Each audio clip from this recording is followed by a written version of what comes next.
첫 모금에 퍼지는 달콤한 망고향, 어릴 적 마셨던 슬러시와 생과일 주스를 합친 듯한 그 맛, 시원한 얼음이 머리끝까지 전해지며 잠시나마 더위와 스트레스가 싹 날아가는 기분이었죠. 그런데 문득 이런 생각이 들더라고요. 요즘도 이 브랜드 예전만큼 잘 나가고 있을까? 한때 스무디의 대명사였던 스무디킹, 학생들의 국민 음료로 떠올랐던 주시. 지금은 왜 이렇게 다르게 흘러가고 있을까요? 오늘은 최근 스무디킹이 한국 철수를 선언한 배경 및 원인, 주시는 현재 근황이 어떤지, 두 브랜드의 성장과 몰락 및 논란까지 스무디 시장의 흥망성쇠를 함께 살펴보겠습니다. 스무디킹의 시작은 1973년 미국 루이지애나주 뉴올리언스. 창업자인 스티브 쿠노는 군 간호사 출신이었습니다. 그는 알레르기와 저혈당증으로 인해 일반 음료를 마시지 못했고 결국 본인이 직접 천연 과일과 비타민, 미네랄, 단백질을 넣은 기능성 건강 음료를 만들어 마시기 시작했죠. 이 실험은 생각보다 효과가 좋았고 지인들에게까지 퍼지며 사업 아이디어로 발전했는데요. 이때 만든 음료가 바로 오늘날의 스무디였고 스무디킹이라는 브랜드로 세상에 나오게 됩니다.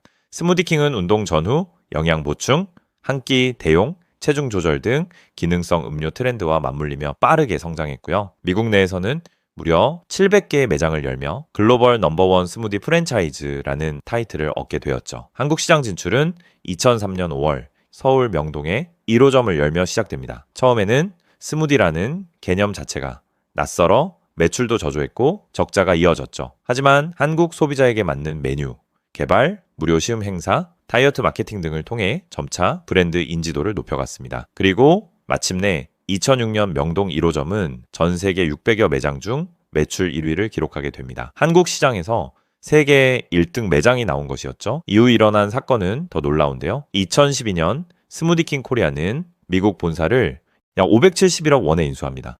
한국 지사가 미국 본사를 거꾸로 인수한 극히 이례적인 사례인데요. 2015년 스무디킹의 성장 가능성에 주목한 신세계 푸드는 180억 원의 국내 판매권을 인수하게 되는데요. 이후 스무디킹은 신세계 푸드에 편입되며 대기업 계열의 프랜차이즈 브랜드로 새롭게 출발하게 됐습니다. 당시 신세계는 스무디킹을 제2의 스타벅스로 키우겠다는 목표를 내세우며 공격적인 확장을 시작했습니다. 실제로 국내 매장 수는 300개 돌파, 스무디를 하나의 라이프스타일 음료로 자리매김시키려는 전략을 펼쳤습니다. 하지만 스무디킹의 성장세는 그리 오래가지 못했습니다. 2021년에는 전국 매장 수가 305개에 달했고 연 매출도 80억 원에 이르렀지만 그 이듬해인 2022년에는 매장 수가 266개로 줄며 매출도 67억 원으로 감소했습니다. 그리고 2023년에는 매장 수 169개, 매출 61억 원까지 하락하며 감소세가 더욱 뚜렷해졌습니다.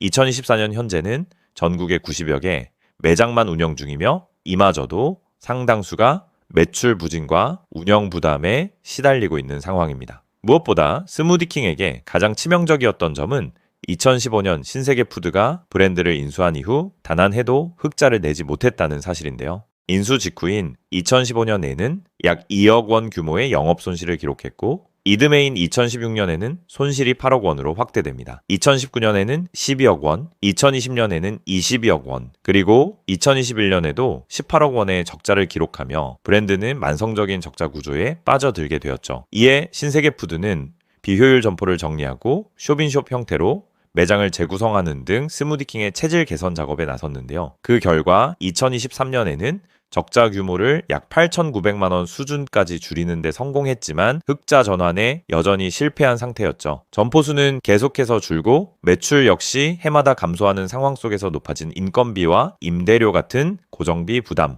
그리고 저가형 경쟁 브랜드의 확산은 스무디킹의 시장 내 입지를 점점 더 좁아지게 만들었습니다. 2024년 9월 신세계푸드는 미국 본사와의 사업권 재계약 협상 결렬로 2025년 10월부터 한국 사업을 종료한다고 공식 발표했습니다. 스무디킹이 철수하게 된 배경에는 건강 음료라는 이미지를 앞세웠지만 일부 메뉴에 설탕 함량이 높다는 지적이 꾸준히 제기됐습니다. 특히 최근 몇 년간 제로 열풍이 불면서 당 함량이 높은 기존 스무디는 소비자 선호도에서 밀리기 시작했죠. 여기에 커피, 차 음료의 인기가 급증하고 스무디킹은 점점 설 자리를 잃어갔습니다. 2025년 갑작스러운 철수 발표는 수많은 가맹점주들에게 큰 혼란을 안겼습니다. 영업이 종료되면 간판과 브랜드를 바꿔야 하고 기존 인테리어와 재고 처리, 업종 전환까지 운영자 입장에서는 막대한 부담이 발생합니다. 사실 이번 스무디킹 철수 결정은 이 브랜드만의 문제가 아니었습니다. 최근 결국은 신세계푸드 전체가 외식사업 전반에 걸쳐 구조조정에 돌입한 상황이었기 때문인데요. 제주소주, 버거플랜트 등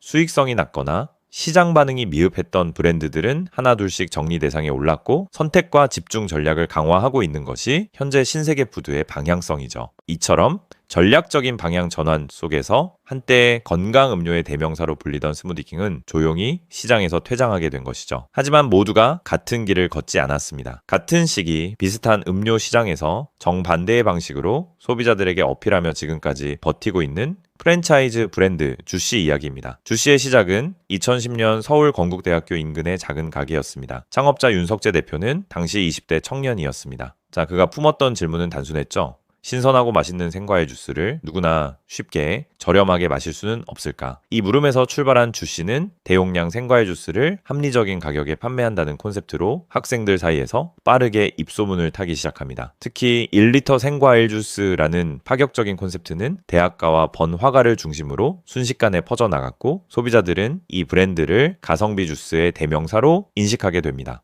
주씨는 2015년부터 본격적으로 프랜차이즈 사업에 뛰어듭니다. 그리고 단 1년 반 만에 전국 800호점을 돌파하며 업계의 주목을 받게 되죠. 당시 주씨는 2016년 연매출 433억 원, 영업이익 131억 원이라는 놀라운 실적을 기록하며 프랜차이즈 가맹사업 모델로서도 매우 높은 수익성과 안정성을 입증했습니다. 무엇보다 강점으로 꼽혔던 것은 약 7천만 원 내외의 저렴한 창업 비용, 전국 단위의 물류망과 자체 과일 유통 시스템, 그리고 누구나 쉽게 접근할 수 있는 메뉴 구성과 빠른 가맹 확장성이었죠. 이러한 조건들이 맞물리면서 주씨는 단기간에 어디서든 볼 수 있는 주스 브랜드로 자리 잡았고 국내를 넘어 중국, 일본, 홍콩 등 7개국에 약 40여 개 매장을 진출시키며 글로벌 브랜드로 성장할 수 있는 가능성도 보여주었습니다. 그러나 2017년 이후 주씨의 분위기는 바뀌기 시작하는데요. 주씨는 1리터 생과일 주스라는 문구로 광고했지만 실제 용기는 830ml, 실제 내용물은 600에서 780ml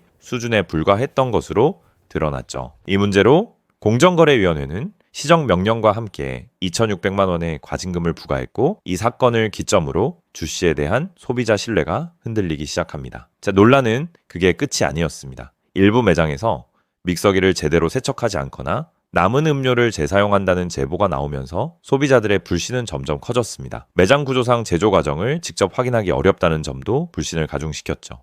주씨가 주스의 맛을 일정하게 유지하기 위해 MSG를 사용했다는 의혹이 제기됐는데요. 이후 MSG 사용을 중단했지만 정확한 해명이나 사용기간 공개가 없어 논란은 지속됐습니다. 한전 가맹점주가 개발한 인서트컵이라는 음료 플러스 디저트 결합 용기를 주씨 본사가 무단으로 도입해 사용했고 법원은 이를 부정경쟁 행위로 판단했습니다. 이러한 논란으로 매출 추락이 시작됩니다. 2017년 주씨의 매출은 185억 원대로 급감했습니다. 불과 1년 전과 비교해 절반 넘게 줄어든 수치였죠. 2020년 매출은 83억 원대로 급감합니다. 3년 만에 또 절반 수준으로 줄어든 거죠. 2024년 매출은 41억 원, 2016년 433억 원, 불과 10여 년 만에 10분의 1 토막이 된 것인데요. 영업이익은 2017년 마이너스 17억 원을 기록하였고 줄곧 적자를 지속하여 심지어 2024년에는 마이너스 19.9억으로 확대되어 누적 적자만 마이너스 88.8억 원을 기록하게 됩니다. 즉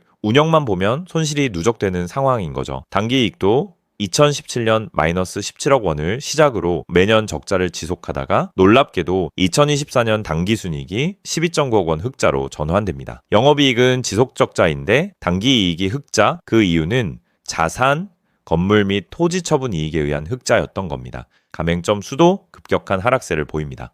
2016년 805개를 정점으로 2017년에는 727개, 2024년 기준으로는 약 245개만 남아 있습니다. 불과 10년 사이 전체 가맹점 수가 약 70% 감소한 것입니다. 설상가상으로 주씨가 마주한 외부 환경도 쉽지 않았습니다. 먼저 과일 원재료 가격이 지속적으로 상승하며 재료비 부담이 커졌고 임대료와 인건비 또한 꾸준히 오르면서 매장 운영에 있어 고정비용의 압박이 심화됐죠. 여기에 더해 배달 채널 확대가 불가피한 상황에서 배달 플랫폼 수수료 부담까지 가중되면서 기존 오프라인 중심의 수익 모델이 흔들리기 시작했습니다.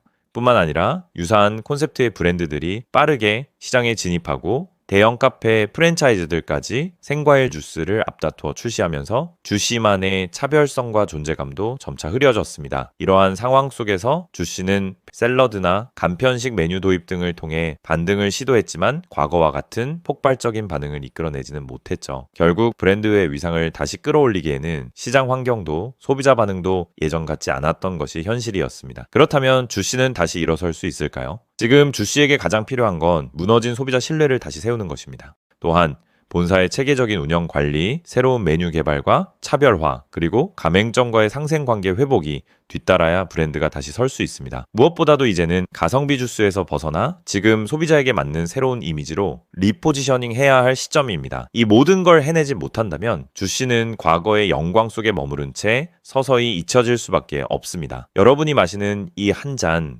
내일도 존재할 수 있을까요? 여러분들이 궁금하신 브랜드나 기업이 있으시다면 댓글로 의견 남겨주세요. 제가 최대한 열심히 분석해서 정보를 전달드리겠습니다. 오늘 영상도 유익하셨다면 구독, 좋아요, 알림 설정 댓글로 응원 부탁드리고요. 저는 다음 영상으로 찾아뵙겠습니다. 오늘도 시청해주셔서 감사합니다.